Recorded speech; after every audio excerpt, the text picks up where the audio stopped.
এই লাউটাকে আমি খোসা ছাড়িয়ে ঝিরিঝিরি করে কেটে নেব। তাহলে চলো, এটা মটর ডালের বড়ি, এটা আমার মায়ের দেয়া। এগুলো ভেজে নেব।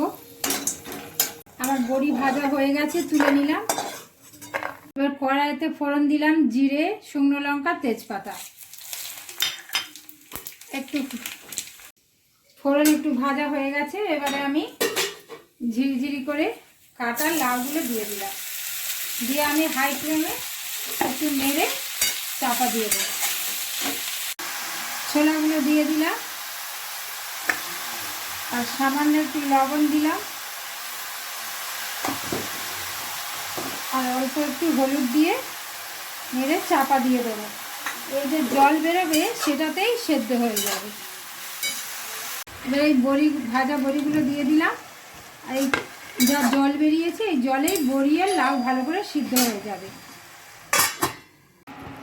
এবারে অল্প একটু নারকেল কোড়া ছড়িয়ে দিলাম,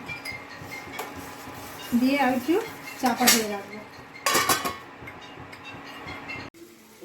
এই গরম দুধের সঙ্গে এই হাফ চামচের মতো আটা মিশিয়ে দেবো, যাতে দুধটা না আর ফেটে যায় যখন দেবো।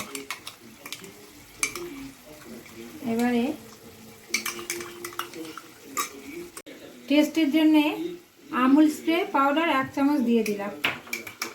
দিয়ে এবার এটাকে একটু করে ঢেলে দেব। এবারে এই রোস্টেড ভাজা জিরেটা দিয়ে দেব আর সামান্য একটু চিনি লাগবে,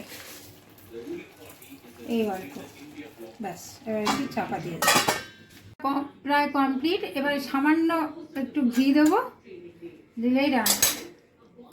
এটা দুর্দান্ত খেতে হয় বন্ধুরা। লাউ তো তোমরা অনেক রকম করে রান্না করে খেয়েছো, তবে নিরামিষ দিনে এই রেসিপিটা গরম ভাতের সাথে দুর্দান্ত লাগে। তোমরাও বানিয়ে দেখো, ভালো লাগবে। তাহলে এই পর্যন্ত, টাটা।